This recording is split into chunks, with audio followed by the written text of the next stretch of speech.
In this video, I'm going to show you some ideas of how to use the Phonics pack. In this pack, you get the Phonics scroll, you get 5 tiles that are blackboard on one side and plain on the other. You get 10 little cookies and then 5 of these logs.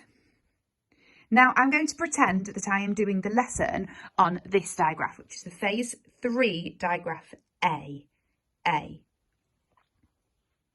Now, when I am teaching the digraph A, I am going to be telling my children that it is mostly in the middle of a word. Now I'm going to build a word for the child to decode. Okay.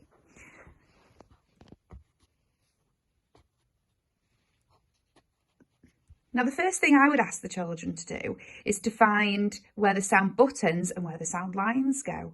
And that's where these come in. So these are great tactile resources that the children don't need to do any writing. They can just move them around. So here, I'm going to put the sound line under the digraph, and I'm going to put the sound buttons underneath the single sounds. Now, I would ask the children to read out the word. Rain. Rain. Wonderful. Now we can change this, and it shows the children just how versatile these resources are and how they can use them too. So I'm going to swap that one out for this. Are the sound buttons and sound lines correct? Yes, let's go. Rail. Rail. You might then encourage your child to try and put these words into sentences. Next word. Sail. Sail. Now, I have here 3 different sounds, but we can build in Phase 4. So I'm going to move these up. But I would now ask the child if the sound buttons and sound lines are still in the correct place.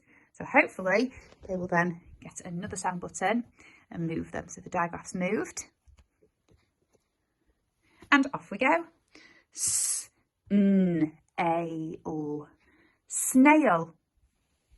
I'm now going to move these back, and I would allow the children to explore, challenge themselves and each other.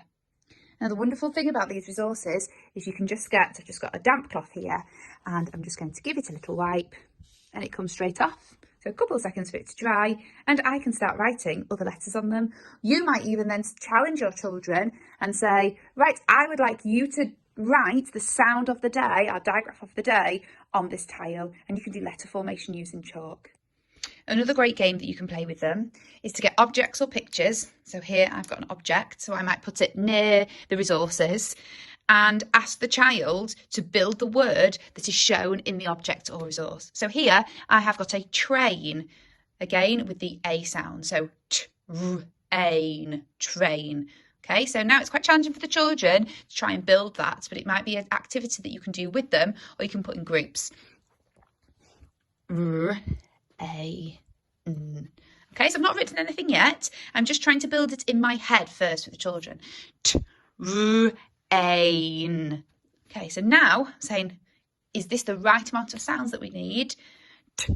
Train. Train. Okay, so I then ask the children to listen very carefully again and spot which one the digraph is going to be. Train. A. Okay, so I'm going to put the sound line there. I've still not put anything on. Train. Okay, so all of these are single sounds, so I'm going to get my sound buttons again. And now it's time to write them on. So you can give your children chalk. Train. What is the initial sound in train? Give this to a child and let them write the letter. T. Okay. What comes next? So I would ask my children to write this. And then the digraph of the day. So hopefully they'll know how to form that because you'll have been doing that. Wonderful. Now you have built words.